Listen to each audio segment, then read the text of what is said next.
بسم اللہ الرحمن الرحیم. کتاب الحوالات. حوالات کا لفظ حوالہ سے ہے. حوالہ کا لفظ اردو میں بھی استعمال ہوتا ہے جس کا معنی ہوتا ہے کسی چیز کو کسی دوسرے کے حوالے کر دینا. حوالہ کا لفظ ضمانت کے معنوں میں بھی استعمال ہوتا ہے عربی زبان میں، اور خاص طور پر اس باب کے حوالے سے حوالہ قرض کے معاملات میں مستعمل ہے. حوالہ کہتے ہیں کہ کسی شخص کے قرض کی ذمہ داری لینے کو یا ایک شخص کے قرض کی ادائیگی دوسرے کے ذمہ کر دینے کو.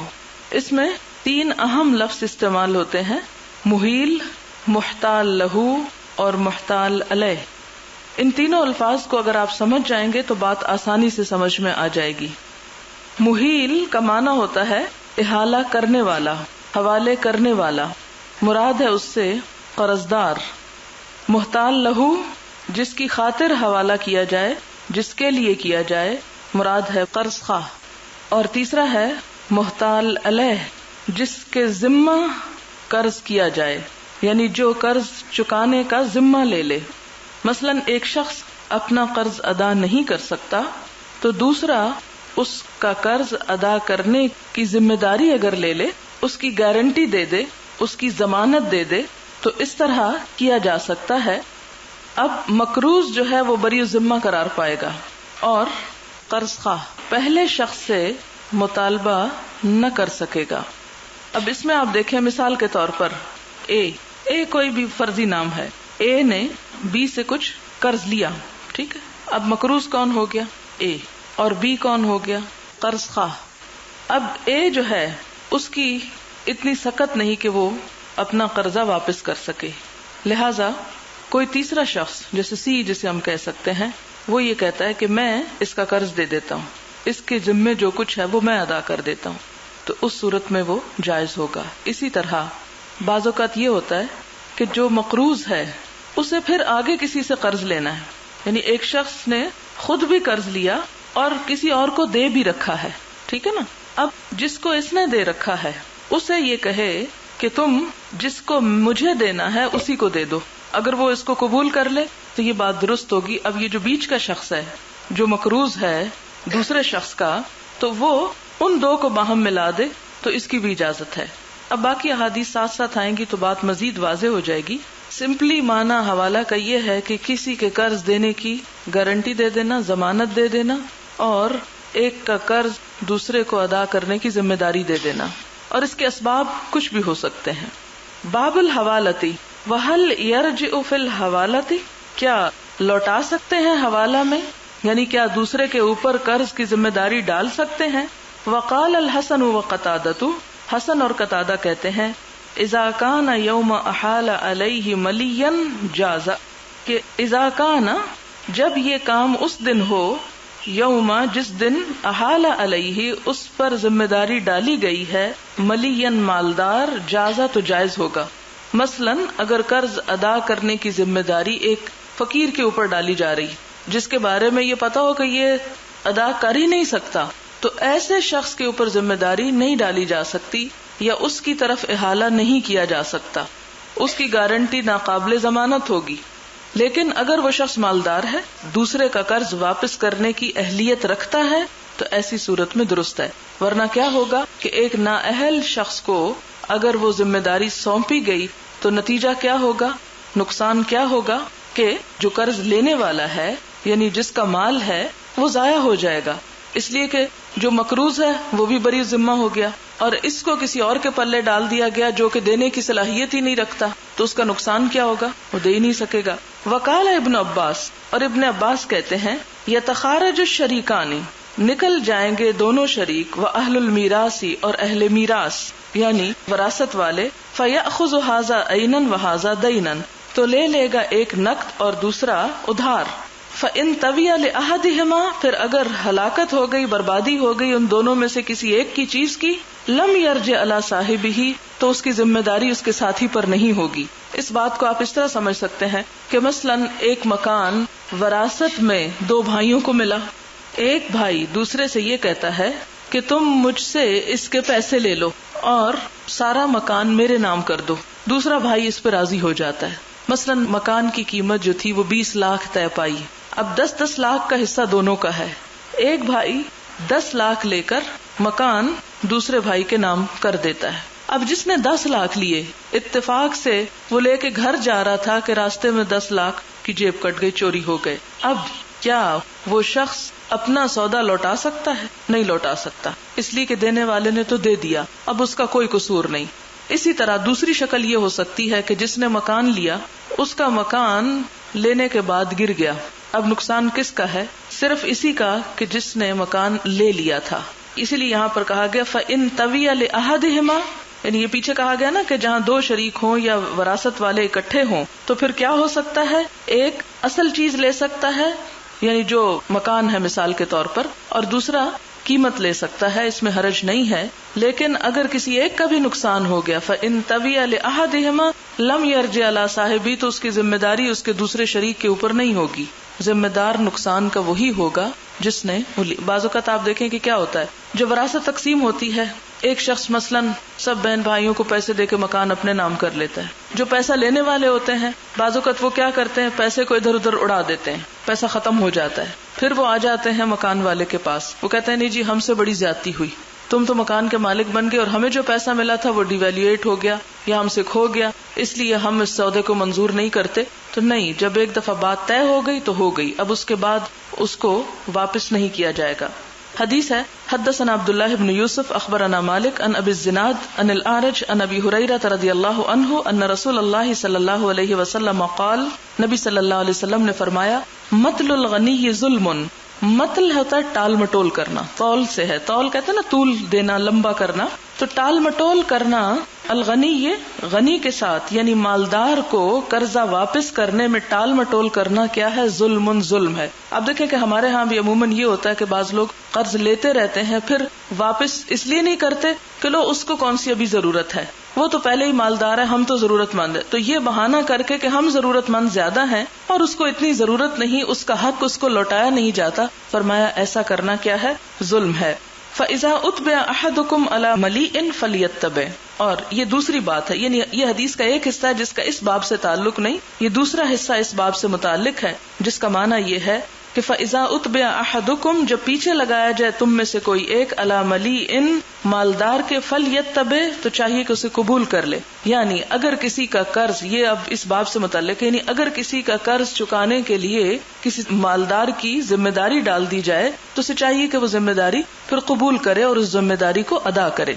بابن اذا احال علی ملیء فلیس لہ رد.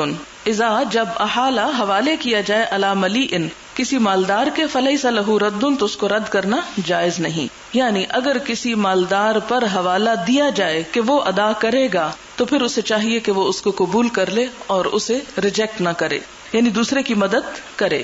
حدثنا محمد بن یوسف حدثنا سفیان عن ابن ذکوان عن الاعرج عن ابی ہریرہ رضی اللہ عنہ عن النبی صلی اللہ علیہ وسلم قال مطل الغنی ظلم. نبی صلی اللہ علیہ وسلم نے فرمایا کہ مالدار کا قرض ادا کرنے میں ٹال مٹول کرنا ظلم ہے. ومن اتبع علی ملیء فلیتبع، اور جس کو کسی مالدار پر حوالہ دیا جائے تو اسے چاہیے کہ وہ قبول کر لے. اس کا معنی کیا ہے کہ اگر کسی شخص کو قرض واپس لوٹانے کی بجائے یہ کہے کہ تم فلاں سے میرا قرض لے لو تو اسے چاہیے کہ یہ بات قبول کر لے اور اس بیچ کے آدمی کو تنگ کرنے کی بجائے جس کے طرف ریفر کیا جا رہا ہے اس کی ذمہ داری کو وہ لے لے. بابن اذا احال دین المیت علی رجل جاز. جب کوئی حوالہ دے میت کے قرض کا کسی دوسرے شخص پر تو اس کا جواز ہے. اس میں مثال یہ ہے کہ اگر کوئی شخص فوت ہو جاتا ہے اور پوچھا جاتا ہے کہ کیا اس کے ذمے کوئی قرضہ ہے، تو پتہ چلے کہ ہے، اور اگر اس نے کوئی ترکہ نہیں چھوڑا، غریب انسان فوت ہوا ہے، تو آپ کو معلوم ہے کہ قرض تو قرض ہے، قرض کا گناہ تو شہید سے بھی معاف نہیں. تو ایک تیسرا شخص یہ کہے کہ اس کا قرضہ میں چکا دیتا ہوں، تو ایسے کرنے کی اجازت ہے، قرضہ ادا ہو جائے گا. اب جس نے ذمہ داری دی اس کو چاہیے کہ وہ ذمہ داری پوری کرے، کیونکہ میت تو بری ذمہ ہو جائے گی. اگر جس نے ذمہ داری لی اس نے پوری نہ کی تو وہ قرضہ گویا اس کے ذمہ آ جائے گا. آپ دیکھیں کہ عموماً کیا ہوتا ہے کہ جو احادیث اخلاق اور آخرت وغیرہ کے بارے میں ہوتی ہے وہ ہمارے دل کو متاثر بھی کرتی ہیں، ہمیں جلدی سمجھ میں بھی آتی ہیں، لیکن اس طرح کی باتیں جو ہیں معاملات کی وہ سمجھنی ذرا مشکل ہیں، لیکن حقیقت میں وہ زیادہ امپورٹنٹ ہیں، اس لیے کہ جو چیزیں انسانوں کے حقوق سے متعلق ہیں، ایک دوسرے کی ذمہ داریوں سے متعلق ہیں، ایک دوسرے کے فرائض ادا کرنے سے متعلق ہیں، ان کو ہمیں جاننے اور سمجھنے کی زیادہ اچھی طرح ضرورت ہے، تاکہ ہماری زندگی میں ایسے جرائم کا ارتکاب نہ ہو کہ جسے ہم صرف غفلت اور نادانی کی بنا پر کرتے چلے جائیں اور اس کے بعد خدا کے ہاں گناہگار قرار پائیں۔ اب اس میں آپ دیکھیں کہ ہمارے ہاں چونکہ ہر معاملے میں افراط و تفریط ہے، کسی چیز کو یا تو بالکل انکار کر دیا جاتا ہے یا کسی چیز کو ایک دوسری طرح بالکل ظلم کا شکل اختیار کر لیتے۔ مثلا عموماً کیا ہوتا ہے، اگر کوئی شخص، آپ دیکھیں گے کہ 90% لوگوں کا حال یہ ہوتا ہے جب وہ قرض لے لیتے ہیں تو پھر واپس کرنے کا نام نہیں لیتے۔ دوسرا یہ کہ اگر کوئی قرض لے لیتا ہے اور وہ قرض لیا ہوا بھی ڈوب جاتا ہے تو کوئی اور صاحب دل شخص آگے بڑھ کر وہ ذمہ داری قبول کرنے کو تیار نہیں ہوتا، جبکہ آپ دیکھیں کہ قرآن پاک میں جہاں صدقات کے مصارف کا بیان ہے وہاں والغارمین کا لفظ بھی آیا ہے کہ مقروض لوگوں کی مدد میں زکوٰۃ بھی دی جا سکتی ہے۔ تو آپ دیکھیں کہ میں اور آپ سوچیں کہ آج تک ہم نے کبھی اس پر سوچا کہ کسی حقیقی ضرورت مند مقروض کا قرض اتارنے کے لیے بھی زکوٰۃ دیں؟ کبھی بھی نہیں سوچتے اس بارے میں، کبھی خیال ہی نہیں آیا کہ یہ بھی ایک مد ہے۔ اور پھر یہ کیا جاتا ہے کہ جب کوئی مالدار شخص قرض دیتا ہے تو پھر اس کا قرض ادا کرنے کے بارے میں بھی نہیں سوچا جاتا۔ پھر اسی طرح یہ ہے کہ قرضے بڑے بڑے لے لیے جاتے ہیں اور اس نیت سے لیتے ہیں کہ کس نے واپس چکانا، اور اللہ تعالیٰ معاف کرنے والا ہے۔ اور مرنے والے کے بارے میں بھی عموماً اس بات کا اہتمام نہیں کیا جاتا کہ جو میت ہے اس کا قرضہ واقعی ادا ہو، کیونکہ اس کی جو حساب کتاب ہے وہ شدید قسم کا ہے۔ جیسا کہ پہلے بھی میں نے عرض کیا کہ شہید سے بھی یہ چیز معاف نہیں ہے تو عام لوگوں سے کیا معاف ہوگی، کیونکہ انسانوں کے حقوق جب تک انسان معاف نہ کرے اس وقت تک معافی نہیں ہو سکتی۔ تو ایسی صورت میں کیا ہے کہ ان باتوں کو اچھی طرح معلوم ہونا چاہیے۔ یہ چیز شاید آپ کے لیے نئی ہو، یہ حوالہ کی کہ بیچ میں اگر کوئی گارنٹی دے دے یا کوئی اور شخص جو ہے وہ اس کی ذمہ داری لے لے تو ہماری عقل تو کیا کہے گی کہ نہیں بھلا وہ کوئی اور کسی کا قرض کیسے بھلا ادا کر سکتا ہے۔ تو نہیں، اسلام اس کی اجازت دیتا ہے، ایسا کیا جا سکتا ہے۔ اور اگر کوئی شخص خود ادا کرنے کی صلاحیت نہ رکھتا ہو تو کوئی دوسرا اس کی جگہ پر ادا کرنا چاہے تو اس صورت میں جو قرض دار ہے، قرض دار کون ہوتا ہے؟ جس نے دیا ہوتا ہے قرض، اس کو اس کا یہ عذر قبول کر لینا چاہیے، یا اس کی یہ احالہ، جو احالہ ہوتا ہے پھیرنا، اس کو جو دوسرے کی طرف ریفر کر رہا ہے اسے بھی قبول کر لینا چاہیے۔ حدثنا المکی بن ابراہیم حدثنا یزید بن ابی عبید عن سلمۃ بن الاکوع رضی اللہ عنہ قال كنا جلوسا عند النبی صلی اللہ علیہ وسلم، ہم نبی صلی اللہ علیہ وسلم کے پاس بیٹھے ہوئے تھے، اذ اتي بجنازۃ، کہ آپ کے پاس ایک جنازہ لایا گیا، فقالوا، تو لوگوں نے کہا، صلی علیہا، کہ اس پر نماز پڑھیے، فقال هل علیہ دین، آپ نے پوچھا کیا اس پر کوئی قرض ہے؟ قالوا لا، لوگوں نے کہا نہیں۔ قال فهل ترک شیئا، آپ نے پوچھا کیا اس نے کوئی چیز چھوڑی ہے، یعنی اپنے پیچھے کوئی مال دولت؟ قالوا لا، لوگوں نے کہا کچھ نہیں چھوڑا۔ فصلی علیہ، تو آپ نے اس پر نماز جنازہ پڑھ دی۔ یعنی ظاہر ہے اس کے پاس دینے کو جب کچھ تھا ہی نہیں، مفلس قلاش شخص تھا، تو اس کا یہ مطلب ہے کہ اس نے جان بوجھ کر اپنے فرض سے کوتاہی نہیں کی، اس لیے آپ نے اس کی جنازہ کی نماز پڑھ دی۔ ثم اتي بجنازۃ اخرى، پھر ایک اور جنازہ لایا گیا، فقالوا یا رسول اللہ صلی علیہا، تو لوگوں نے عرض کیا، اللہ کے رسول صلی اللہ علیہ وسلم اس پر آپ جنازہ پڑھیے۔ قال هل علیہ دین، اور ایک نہیں بے شمار احادیث آپ کو بتائیں گی کہ نبی صلی اللہ علیہ وسلم جنازہ پڑھنے سے پہلے پوچھتے تھے کہ اس پر کوئی قرض تو نہیں۔ قال هل علیہ دین، کیا اس پر کوئی قرض ہے؟ قیل نعم، کہا گیا ہاں۔ قال فهل ترک شیئا، تو کیا اس نے کوئی چیز چھوڑی ہے؟ قالوا ثلاثۃ دنانیر، لوگوں نے عرض کیا کہ 3 دینار چھوڑے ہیں۔ فصلی علیہا، تو آپ نے اس پر نماز پڑھ لی۔ ثم اتي بالثالثہ، پھر تیسرا جنازہ لایا گیا، فقالوا صلی علیہا، لوگوں نے عرض کیا کہ آپ اس پہ جنازہ پڑھائیے۔ قال هل ترک شیئا، آپ نے پوچھا کیا اس نے کچھ چھوڑا ہے، اس کا کچھ ترکہ ہے؟ قالوا لا، لوگوں نے کہا نہیں۔ قال فهل علیہ دین، آپ نے پوچھا کیا اس پر کوئی قرض ہے؟ قالوا ثلاثۃ دنانیر، تو لوگوں نے کہا ہاں 3 دینار۔ قال صلوا علی صاحبکم، تو آپ نے فرمایا اپنے دوست پر، اپنے ساتھی پہ خود جنازہ پڑھ لو، یعنی جنازہ پڑھانے سے انکار کر دیا۔ فقال ابو قتادہ، تو ابو قتادہ کہتے ہیں، صلی علیہ یا رسول اللہ، اے اللہ کے رسول صلی اللہ علیہ وسلم آپ اس کا جنازہ پڑھ دیجئے، وعلیہ دینہ، اور میرے ذمہ ہے اس کا قرضہ، یعنی اس کا قرضہ 3 دینار میں چکا دوں گا، آپ اس کا جنازہ پڑھ دیجئے۔ فصلی علیہ، تو نبی صلی اللہ علیہ وسلم نے اس کا جنازہ پڑھ دیا، گویا آپ نے اس ضمانت کو، اس حوالہ کو قبول کر لیا۔ اس سے ایک اور بات اس حدیث سے پتہ چلتی ہے، اور وہ یہ کہ مختلف لوگوں کا جو رویہ اور ایٹیچیوڈ ہے اس کے مطابق اس معاملے کو اختیار کرنا چاہیے. ایک شخص جس کی نیت درست تھی اور وہ قرض ادا کرنے کا پورا ارادہ رکھتا تھا لیکن اس کے پاس کچھ تھا ہی نہیں, کچھ بچا ہی نہیں, تو ایسے شخص کے ساتھ معاملہ کچھ اور ہوگا. اور ایک شخص جس کے بارے میں جس کے رویے سے یہ بات پتہ چلے کہ وہ دینے کا ارادہ نہیں رکھتا تھا یا اس نے اس معاملے میں غفلت اختیار کی, تو اس کے ساتھ معاملہ جو ہے وہ دوسرا کیا جا سکتا ہے. جیسے کہ قرآن پاک میں بھی آپ پڑھ چکے ہیں کہ آپ صلی اللہ علیہ وسلم کو جب منع کیا گیا کہ منافقین کی نماز جنازہ آپ نہیں پڑھیں گے, تو جب تک صاف حکم نہ آ گیا آپ اس پر جنازے کی نماز پڑھتے رہے. جیسے عبداللہ بن ابی کی بھی آپ نے پڑھی تھی, پھر آپ کو روک دیا گیا. اور آپ صلی اللہ علیہ وسلم کو دراصل یہ کیوں کہا گیا کہ آپ نہ نماز جنازہ پڑھیں, کہ کسی کے غم میں شریک ہونا بھی دراصل اس کو آنر بخشنا ہوتا ہے, اور غم کے موقع پہ شریک نہ ہونا دراصل ایک طرح کا سوشل بائیکاٹ ہے, جس کا مطلب یہ ہے کہ جس کے جنازے میں شریک نہیں ہوا جا رہا اس نے کسی ایسے جرم کا ارتکاب کیا ہے کہ جو دوسروں کو نہیں کرنا چاہیے, اور جنازے کا انکار دراصل دوسروں کے لیے باعث عبرت بات ہو. تو یہ ہر ایک شخص کے لیے خصوصی طور پر نہیں ہے, خصوصی طور پر ان لوگوں کے لیے ہے کہ جو دین کے نمائندہ ہوں, جیسے ائمہ کرام ہوں, جو جنازے وغیرہ پڑھاتے ہوں, انہیں ان باتوں کو خصوصی اہتمام کرنا چاہیے تاکہ دوسرے لوگ جو ہیں وہ لوگوں کے حقوق کے ادا کرنے میں تساہل نہ برتیں. باب الکفالت فی القرض, قرض میں کفالت. کفالت کا معنی ہے ضمانت. والدیون, اور دیون دین کی جمع ہے, مراد اس سے بھی قرض ہے. بالابدانی, ابدان بدن کی جمع ہے جسم کے ساتھ, یعنی حاضر, حاضر ضمانت مراد ہے. وغیرہ. وقال ابو الزناد, اور ابو الزناد کہتے ہیں ان محمد ابن عمرو الاسلمی, محمد بن عمرو الاسلمی کہتے ہیں. یہاں پر اصل میں تھا محمد بن حمزہ بن عمرو الاسلمی, لیکن عموماً عربوں کے ہاں رواج یہ ہوتا ہے کہ وہ دادا کی طرف بھی ابن کی نسبت کر لیا کرتے ہیں. یہ میں یہاں پر اس لیے باپ کا نام بتا رہی ہوں کیونکہ اصل قصہ انہی کے گرد گھومتا ہے. تو یہ ہے محمد بن حمزہ بن عمرو الاسلمی ان ابی ہی, یہ اپنے والد سے روایت کرتے اور والد ان کے کون ہوئے؟ حمزہ ہوئے. ان عمر رضی اللہ عنہ, کہ عمر رضی اللہ تعالی عنہ نے بعثہ مصدقا, بھیجا ان کو زکوٰۃ جمع کرنے والا بنا کر. مصدق مفعل باب تفعیل ہے, یعنی صدقہ کلیکٹ کرنے والا, تحصیلدار. فوقع رجل, تو جہاں جس علاقے میں عمر رضی اللہ تعالی عنہ نے انہیں اس ذمہ داری کے ساتھ بھیجا, وہاں پر ایک واقعہ پیش آیا. اور واقعہ کیا تھا؟ فوقع رجل علی جاریۃ امرأتہ, تو واقع ہوا یعنی زنا کر بیٹھا ایک شخص اپنی بیوی کی لونڈی سے. فاخذ حمزہ, تو لیے حمزہ نے من الرجل, اس شخص سے, کفلاء ضامن.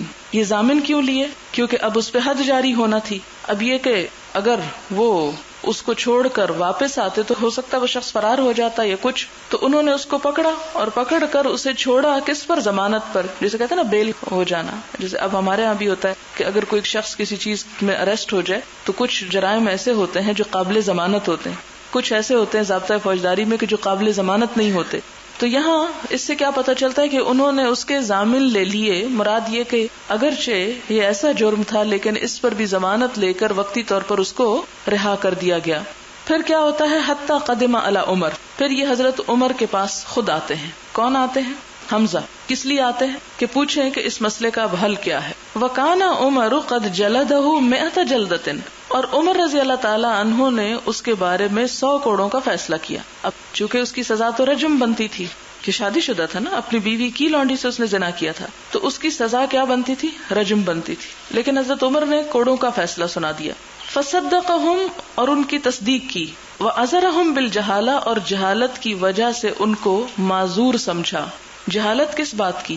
جہالت ان لوگوں کی یہ تھی کہ اس شخص نے جس نے زنا کا ارتکاب کیا تھا اسے یہ معلوم نہیں تھا کہ بیوی کی لونڈی جو ہے وہ اس پر حرام ہے. اس نے یہ سمجھا تھا کہ بیوی کا مال اس کا اپنا مال ہے, اور چونکہ وہ بیوی کی ملکیت ہے اس لیے وہ اس کی بھی ملکیت ہی شمار ہوگی. تو اس نے برائی سمجھ کر نہیں, اپنا حق سمجھ کر ایسا کام کیا تھا. اس وجہ سے حضرت عمر رضی اللہ تعالی عنہ نے اس پر بڑی حد یعنی رجم کی جاری نہ کی بلکہ کوڑوں کا فیصلہ کیا. تو یہ اصل میں یہ اتنے ہی ٹکڑا ہے, اب نئی بات شروع ہو جائے گی آگے. اس اتنے سے چھوٹے سے ٹکڑے سے بات کیا سمجھانا مقصود ہے؟ امام بخاری اس باب میں اسے کفالت کے باب میں کیوں لائے ہیں کہ کفالت جو ہے وہ صرف مالی معاملات میں نہیں ہوتی, دیگر معاملات میں بھی ہوتی ہے, یعنی لوگوں کی جیسے آزادی اور رہائی وغیرہ کے معاملے میں. وقال جریر والاشعث لعبد اللہ بن مسعود فی المرتدین، جریر اور اشعث نے حضرت عبداللہ بن مسعود سے مرتدین کے بارے میں کہا. مرتدین یہاں پر اصل میں ایک قصہ ہے. عبداللہ بن مسعود سے ایک شخص نے آ کر کہا کہ ابن نواحہ کا جو مؤذن ہے وہ آذان میں ایسے کہتا ہے کہ اشہد ان مسیلمۃ رسول اللہ، میں گواہی دیتا ہوں کہ مسلمہ کذاب جسے کہا جاتا ہے، جس نے جھوٹی نبوت کا دعویٰ کیا تھا کہ وہ اللہ کا رسول ہے. تو اس پر انہوں نے کیا کیا کہ ابن نواحہ کو کہ اس کو تو قتل کر دیا، لیکن اس کے ساتھیوں کو بلا بھیجا جو اس کے اوپر ایمان لاتے تھے یا اس کی بات ماننے والے تھے. اور حضرت عبداللہ بن مسعود نے اپنے دوستوں سے مشورہ کیا کہ ان لوگوں کے ساتھ کیا معاملہ کرنا چاہیے. مرتدین، انہیں مرتد کہا گیا. مرتد کیوں کہا گیا؟ جیسے آج بھی قادیانیوں کو مرتد کہا جاتا ہے. کیوں کہا جاتا ہے؟ کافر نہیں کہا جاتا، اس لیے کہ وہ حضور صلی اللہ علیہ وسلم کے بعد ایک اور نبی کی نبوت کو مانتے ہیں کہ جبکہ نبوت ختم ہو چکی ہے. تو وہاں پر بھی مسلمہ کذاب نے بھی نبوت کا جھوٹا دعویٰ کیا تھا. تو عبداللہ بن مسعود نے سوچا یا مشورہ کیا کہ ان کے معاملے میں اب کیا کیا جائے. تو یہی جریر اور اشعث جو ہیں انہوں نے کہا تھا کہ ان سے آپ توبہ کروا لیں اور ان کی ضمانت لے لیں کہ آئندہ یہ کام نہیں کریں گے. تو یہ کفالت اور ضمانت کی بات ہو رہی ہے. یہ اب صرف چونکہ مالی معاملات میں نہیں، دیگر معاملات میں، اس لیے ایک دوسری مثال دی جا رہی. ایک تو وہ حمزہ والی مثال تھی اور ایک یہ اور مثال ہے. اور کہا جاتا ہے کہ وہ 170 آدمی تھے جن کی ضمانت لی گئی. تو اس سے بتانا کیا مقصود ہے کہ حدود کے معاملات میں بھی کفالت لی جا سکتی ہے. وقال جریر والاشعث، جریر اور اشعث نے مشورہ دیا کس کو؟ لعبداللہ بن مسعود، عبداللہ بن مسعود کو، فی المرتدین، مرتدین کے معاملے میں. اور یہ مرتدین کون تھے؟ جو مسلمہ کذاب کی جھوٹی دعوی نبوت کو تسلیم کر چکے تھے. استتبہم، ان سے توبہ کرواؤ. استتبہم یعنی باب کون سا؟ یہ استفال ہے. استفال میں طلب پائی جاتی ہے، ان سے توبہ طلب کرو. وکفلہم، اور ان سے ضمانت لے لو. فتابو، تو انہوں نے توبہ کر لی. وکفلہم، اور ضمانت دی ان کی اشائرہم، ان کے کنبے والوں نے کہ آئندہ یہ ایسا کام نہیں کریں گے، ورنہ کیا تھا کہ ان کو بھی قتل کروا دیا جاتا. وقال حماد، اور حماد کہتے ہیں اذا تکفل بنفس فمات فلا شیء علیہ، جب کوئی کفیل بنے کسی شخص کا پھر وہ مر جائے تو اس پر کوئی ذمہ داری نہیں ہے. مثلا ایک شخص کو کسی نے پکڑ لیا، اس نے کہا تم اس کو چھوڑ دو، اگر یہ کہیں بھاگا تو میں ذمہ دار ہوں. اب ہوتا کیا، وہ بھاگتا تو کہیں نہیں لیکن وہ مر جاتا ہے. اب کیا ہوا؟ اب جو مر گیا وہ بھی ہاتھ سے گیا. تو اب کیا، جس شخص نے ضمانت دی تھی اس کی پکڑ ہو جائے گی، اس کی تو پکڑ نہیں ہوگی، تو اللہ کا فیصلہ تھا، اس لیے اس پر کوئی ذمہ داری نہیں. وقال الحکم یضمن، اور حکم کہتے ہیں کہ نہیں، اس کو اس کے ذمہ کی جو چیز ہے وہ ادا کرنی ہوگی. قال ابو عبداللہ، امام بخاری کہتے ہیں قال اللیث، لیث کہتے ہیں حدثني جعفر بن ربیعہ عن عبد الرحمن بن ہرمز عن ابی ہریرہ رضی اللہ عنہ عن رسول اللہ صلی اللہ علیہ وسلم انہ ذکر رجلا من بنی اسرائیل. یہ قصہ پہلے بھی گزر چکا ہے کہ انہوں نے بنی اسرائیل کے ایک شخص کا ذکر کیا. کس نے؟ نبی صلی اللہ علیہ وسلم نے. سأل بعض بنی اسرائیل ان یسلفہ، اس نے بنی اسرائیل کے ایک شخص سے قرض لیا تھا 1000 دینار، 1000 دینار کا. فقالا، تو اس نے کہا ائتنی بالشہداء، اپنے کوئی ضامن لاؤ. اشہدہم، میں انہیں گواہ بناؤں. فقالا، تو مکروز نے کہا کفا باللہ شہیدا، اللہ کی گواہی کافی ہے. قالا، تو قرض دینے والے نے کہا فأتنی بالکفیل، لاؤ میرے پاس کوئی کفیل. قال کفا باللہ وکیلا، تو اس نے کہا اللہ ہی مجھ کو کافی ہے کفالت میں. یہ جو کفیل اور یہ جو ضامن، یہ سب لفظ جو ہیں یہ آپس میں ملتے جلتے ہیں، صرف تھوڑا تھوڑا فرق ہے اور وہ مختلف علاقوں میں خاص لفظ کے مشہور ہونے کی وجہ سے. مثال کے طور پر مدینہ والے جو تھے وہ زعیم کہتے تھے، مصر والے جمیل، اور عراق والوں کے ہاں کفیل کا لفظ تھا. اسی لیے آپ دیکھیں کہ یہاں پہلے وہ کہتا ہے کہ ائتنی بالشہداء، گواہ کا لفظ استعمال کیا، اور دوسری جگہ پر کفیل کا لفظ استعمال کیا. یہ دونوں ہم معنی ہیں. قال صدقتا، اس نے کہا کہ تم نے سچ کہا. فدفعها الیہ الی اجل مسمى، تو اس شخص نے اسے ایک وقت مقرر تک کے لیے قرضہ دے دیا. فخرج فی البحر، تو مکروز جو تھا قرضہ لے کر سمندر کی طرف چلا گیا. فقضى حاجته، پھر اپنی ضرورت پوری کی. ثم التمس مرکبا، پھر اس نے تلاش کیا ایک جہاز. یرکبها، کہ جس پہ وہ سوار ہو. یقدم علیہ، اور اس کے پاس آئے. للاجل الذی اجلہ، اس مقرر وقت پر جس کو اس نے طے کیا تھا. فلم یجد مرکبا، تو اس نے کوئی بھی جہاز نہ پایا. فاخذ خشبۃ تو اس نے ایک لکڑی لی، فنقرہا اس کو کریدا یعنی اندر سے سوراخ کیا، فادخل فیہا 1000 دینار اس میں 1000 دینار ڈالے، وصحیفۃ اور ایک خط، منہ اپنی طرف سے، الی صاحبہ اپنے ساتھی کو یعنی جس نے قرضہ دیا تھا، ثم رجج موضعہا پھر اس کی جگہ کو بند کر دیا، یعنی جہاں کھود کے پیسے ڈالے تھے اس کو اوپر سے بند کر دیا، ثم اتی بہا الی البحر پھر اسے لے کر سمندر کے پاس آیا، فقال پھر کہنے لگا اللہم اے اللہ انک تعلم تو جانتا ہے، انی کنت تسلفت فلانا 1000 دینار کہ میں نے فلاں شخص سے 1000 دینار طلب کیے تھے، فسألنی کفیلا تو اس نے مجھ سے کفیل مانگا تھا، فقلت تو میں نے کہا تھا کفا باللہ کفیلا کافی ہے اللہ کفیل، فرضی بکا تو وہ تیری کفالت یا ضمانت پر راضی ہو گیا تھا، وسألنی شہیدا اور اس نے مجھ سے گواہ مانگا، فقلت تو میں نے کہا کفا باللہ شہیدا کافی ہے اللہ گواہ، فرضی بکا تو وہ تیرے شہید یا گواہ ہونے پہ راضی ہو گیا، وانی جہدت ان اجد مرکبا اور میں تو کوشش کر چکا کہ کوئی جہاز مل جائے، ابعث الیہ الذی لہ کہ میں اسے بھیج سکوں جو چیز کے اس کے حق ہے، فلم اقدر تو مجھے اس کی استطاعت نہ ہوئی، میں اس پہ قدرت نہ پا سکا، وانی استودعکھا اور میں اسے آپ کے حوالے کرتا ہوں، فرما بہا فی البحر تو اس نے یہ کہہ کر یہ کلام بول کر اس لکڑی کو سمندر کے حوالے کر دیا، حتی ولجت فی یہاں تک کہ وہ اس میں ڈوب گئی، ولج ولوج ہوتا نا داخل ہونا، ثم انصرفا پھر وہ چل دیا، وہو فی ذالک یلتمس مرکبا اور اس استثناء میں بھی وہ جہاز تلاش کرتا رہا، یخرج الی بلدہ کہ اپنے شہر کو جا سکے، فخرج الرجل الذی کان اسلفہ تو وہ شخص جس نے قرضہ دیا تھا وہ نکلا، ینظر دیکھ رہا تھا، لعل مرکبا قد جاء بمالہ کہ شاید اس جہاز پر اس کا مال واپس آ جائے، یعنی وہ شخص بھی آ جائے اور اس کا قرضہ لے کے جو پیسہ لیا تھا وہ واپس لوٹا دے، فَإِذَا بِالْخَشَبَةِ الَّتِي فِيهَا الْمَالُ تو دیکھا کہ ایک لکڑی ہے کہ جس میں